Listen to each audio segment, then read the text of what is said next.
Kabinet Wilopo adalah kabinet yang terbentuk di Indonesia pada periode 1952-1953 dengan Perdana Menteri Wilopo dari Partai Nasional Indonesia, PNI. Kabinet ini adalah salah satu kabinet parlementer dalam sejarah Indonesia pada masa demokrasi liberal, di mana kekuasaan pemerintah bergantung pada dukungan parlemen, Dewan Perwakilan Rakyat. Kabinet ini dibentuk setelah jatuhnya Kabinet Sukiman dan memiliki beberapa tantangan besar yang perlu dihadapi, termasuk konflik agraria, masalah ekonomi, hingga isu-isu keamanan. 1. Latar belakang pembentukan. Setelah jatuhnya Kabinet Sukiman akibat mosi tidak percaya yang berkaitan dengan perjanjian persenjataan antara Indonesia dan Amerika Serikat, Presiden Soekarno menunjuk Wilopo untuk membentuk kabinet baru. Wilopo berhasil membentuk kabinet yang diresmikan pada 3 April 1952 dengan tujuan menstabilkan politik dan meningkatkan ekonomi. 2. Susunan kabinet. Kabinet ini dikenal sebagai kabinet koalisi dengan dukungan dari beberapa partai, termasuk PNI, Masyumi, dan partai lainnya.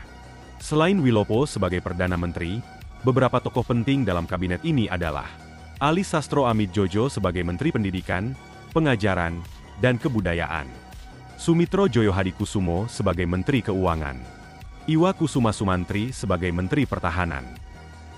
Program kerja Kabinet Wilopo. Penyelesaian konflik agraria. Wilopo menghadapi banyak kasus sengketa tanah antara petani dan perusahaan perkebunan Belanda.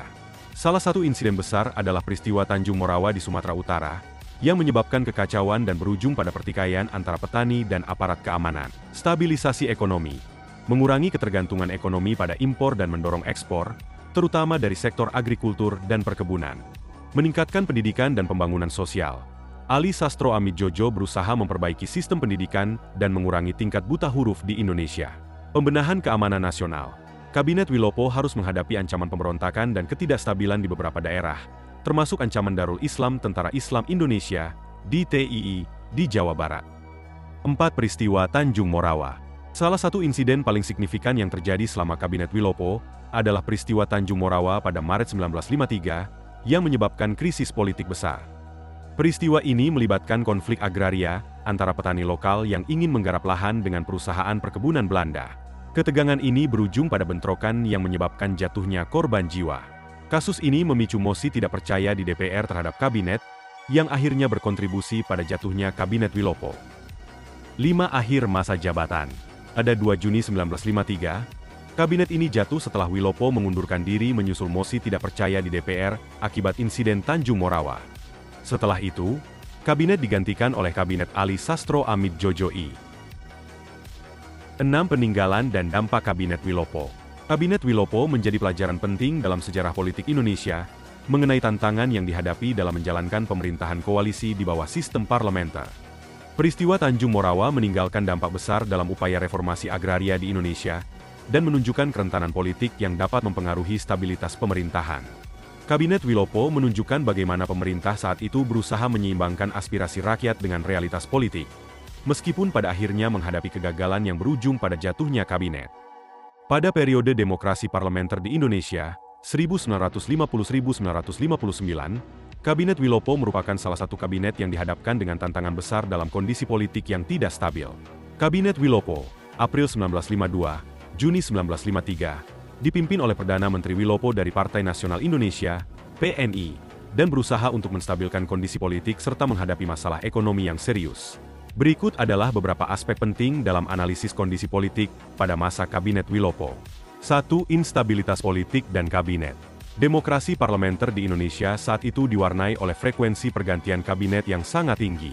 Karena sistem parlementer, kabinet bisa jatuh jika tidak mendapat dukungan dari parlemen, yang pada masa itu sangat terfragmentasi dengan banyaknya partai politik yang memiliki kepentingan masing-masing. Pada masa demokrasi parlementer, 1950 hingga 1959, kondisi ekonomi, sosial, dan budaya Indonesia juga mengalami berbagai perkembangan dan tantangan. Kabinet Wilopo dan kabinet-kabinet lain selama periode ini berusaha melakukan reformasi, tetapi sering terhambat oleh kondisi politik yang tidak stabil. Berikut adalah analisis perkembangan ekonomi, sosial, dan budaya pada masa tersebut. 1. Perkembangan ekonomi.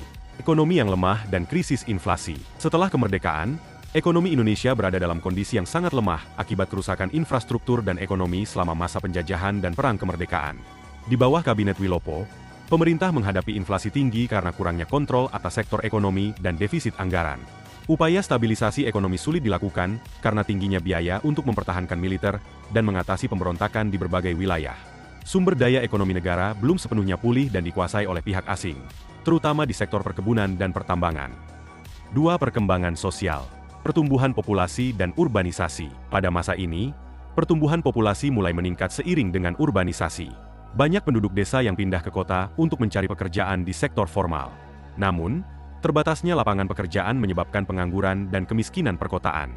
Kawasan urban mulai dipenuhi dengan pemukiman kumuh karena keterbatasan infrastruktur perumahan di kota-kota besar seperti Jakarta dan Surabaya. 3. Perkembangan budaya, bangkitnya budaya nasionalisme dan pencarian identitas. Pada periode ini, terjadi usaha untuk membangun identitas budaya nasional. Bahasa Indonesia mulai berkembang sebagai bahasa pemersatu, dan literatur Indonesia tumbuh pesat dengan karya sastra yang mencerminkan perjuangan dan kesadaran nasional. Sastrawan dan seniman, seperti Hairil Anwar, Pramudia Anantatur, dan Asrul Sani, aktif dalam mengekspresikan kritik sosial dan menggali identitas budaya Indonesia melalui karya-karya mereka.